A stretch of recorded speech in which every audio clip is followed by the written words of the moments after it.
Guys, we're talking loft on your club at impact here. If you have problems with keeping the ball flight down with your irons, you seem to balloon it away up in the air quite a lot, this little tip will hopefully help that out. So it's understanding more about why there's so much loft on the club at impact, yet the ball flight still goes straight. It's not like we've opened the face up and it points to the right and it pops out to the right. We've still got the lot of loft on, but the club face, the ball is still going straight towards target, but it's just too high. We need to lower that, flatten that flight out just a fraction.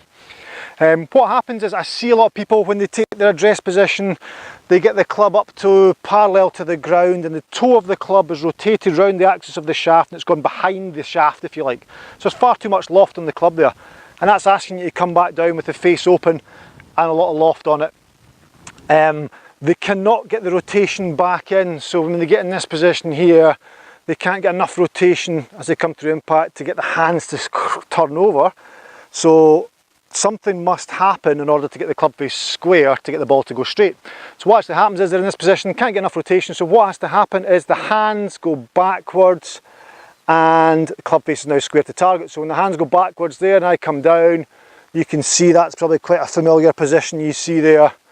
There we go, so we're there, hands go back, down, see a lot of folk in there. So now the club face points towards target, but there's so much loft on it dynamically at impact.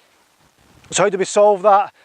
As I say before, it's very, very hard to rotate the hands back over. Certainly taking your address position, and when you take the club back, leave the grooves pointing towards the golf ball, which you'll get in a little bit more of a closed position. So the toes now pointing this way instead of back that way, and then from there we can kind of manipulate something at impact, so we're getting a lower ball flight and more penetrating. So that's one way. I like to see most people who do rotate, grip the club this way instead of this way. So try and grip it in the base of the palm as opposed to there. There's another little tip. But the main one, a drill to work on, would be the opposite of what you actually do. So if you close the face by 20 degrees, then take your grip. Don't do it the other way, don't grip it and close your hands and then close the face, because then you're all sorts of mess. Close the face, take your grip, okay? And then the only way you can get back to impact there would be for the hands to go ahead of the ball. So that's a much better position. So if I'm 20 degrees closed, 20 degrees closed, take my grip, hands ahead, which puts the club face square to target with natural loft on it, and come down, body turns. That would be a good position to be in at impact.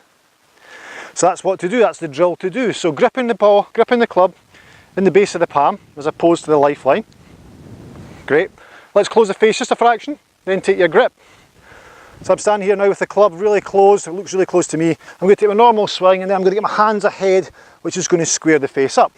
There we go. So closed, down. There we go. I really had to work the hands ahead of the shot there to get that face to square up, but it's a drill to try. I don't have that problem, so unfortunately or fortunately for me, I don't have to get used to that drill. But certainly even just taking the club back with the groove towards golf balls, another drill. So I leave the grooves pointing towards the golf ball, which keeps the toe a little bit more closed. We can do that. Just gets a lower ball flight, a little bit more controlled, and stops you ballooning the ball up into the air.